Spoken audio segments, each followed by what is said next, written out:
untuk yang terakhir nyari range-nya, gue rasa ini yang paling agak ribet ya. Karena kita ngomongin fungsi rasional nih.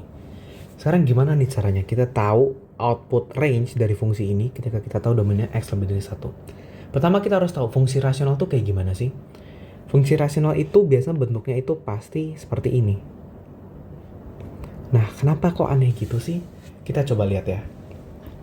Untungnya kan sekarang kita ini tidak ada satu di dalam domain kita, karena emang nggak bakal bisa dimasukin juga kalau X-nya 1, karena yang tadi dibahas pas domain. Jadi sekarang kita lihat kalau dia itu lebih dari 1, apa yang terjadi sih sama fungsinya? Oke, gue coba sambil gambar dikit lah ya. Nah, anggap di sini tuh 1 ya. Gambarnya kayak gimana? Kan dia kan mulai setelah 1 kan, berarti ya anggap geser dikit lah di sini. Kita mau gambar apaan sih di sini? Oke, coba kita lihat ya. Ketika kalian menemukan fungsi yang agak aneh terus bingung gimana ya tahu outputnya gimana, ya udah gak usah pusing, kita ambil aja coba. Kalau misalkan kita ambil X-nya deket sama 1 dah, angka apa sih yang deket sama 1? Mungkin 2. Berarti 6 per 2 kurang 1 hasilnya berapa? 6 per 1 hasilnya 6 ya. Oh berarti kalau misalkan 2 dia 6 dah hasilnya. Turunin dulu dah. Nah dia 6, mungkin agak di atas gitu ya. Oke, terus tapi ini kan nggak bikin kita tahu banyak nih tentang setelah 1 tuh gimana. Jadi kita coba ambil yang lebih dekat lagi. Mungkin berapa? 1,5 dah. Hasilnya berapa nih? 6 per 0,5. Which is 6 bagi setengah atau 12. Nah, lebih tinggi lagi nih, buset. Di sini kali 12. Terus ambil yang lebih kecil lagi, mungkin 1,1. Hasilnya 6 per 0,1. Hasilnya 60, lebih gede lagi. Kalau kalian perhatiin ya, pakai logika aja dah. X-nya semakin dekat sama 1, hasil bawahnya, penyebutnya pasti semakin kecil dong. Oke, karena kan kita ngambil X min 1. X-nya kita ambil sangat dekat dengan 1, yang tapi ini harus positif ya. Mungkin 1,00001. Itu hasilnya bakal super duper banget kecil sekali. Terus kenapa? Ini kan penyebut loh. Kalau penyebutnya kecil apa yang terjadi? Kita udah lihat nih polanya. Oh, semakin kecil penyebut, outputnya juga semakin gede. Oke. Kalau ini kita lanjuti ya, ini mungkin bakal jadi 6 per 0,00001. Yang kalau ngikutin pola ini kan tinggal 6, nolnya banyak banget. Jadi kita bisa anggap setelah 1 ya, range-nya ini bisa sampai positive infinity eksklusif. Gitu. Jadi untuk fungsi ini, dia bisa kurang dari positive infinity. Dia bisa mengambil semua nilai di antara mereka.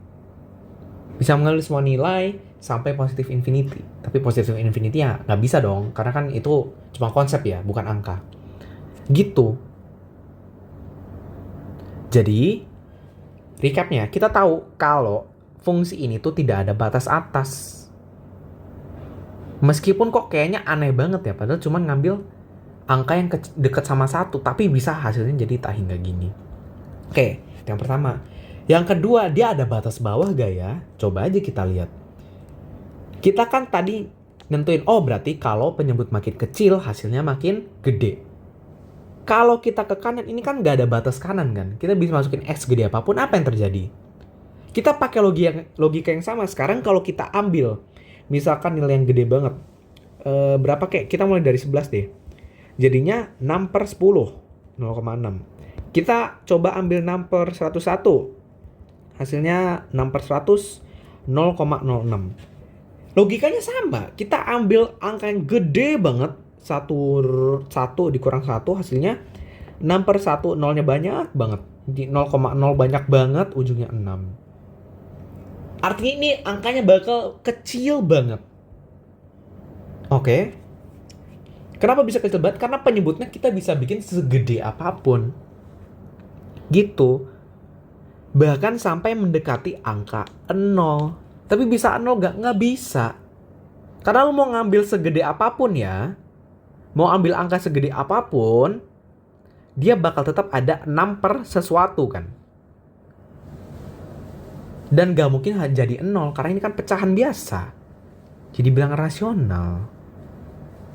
Lu mau masukin number berapapun pasti tetap bakal ada pasangannya. Jadi range buat fungsi ketiga ini 0 kurang dari y sampai positif infinity. Nah, sekaligus recap sama domain-domain area extension tadi. Pertama, kita ada dari negatif infinity sampai min 3, tapi min 3-nya nggak ikutan. Kedua, kita ada min 3 sampai 1. Oke, berarti buat recap yang tadi ya. Jadi domainnya ada dari negatif infinity aman. Terus ke min 3 eksklusif. Terus ada min 3 ikutan sampai 1 ya tadi ya guys ya. 1 ikutan. Dan terakhir sekarang ada yang baru nih. Dari 0 nggak ikutan sampai positif tahingga eksklusif juga. Dari sini lihat, ini udah mengambil semua nilai gak ya? Dari negatif tahingga sampai negatif 3 aman. Negatif 3 sampai 1 aman. Oke. Nah, sekarang berarti dari 1 ke positif infinity. 0 gak usah lihat. Kenapa?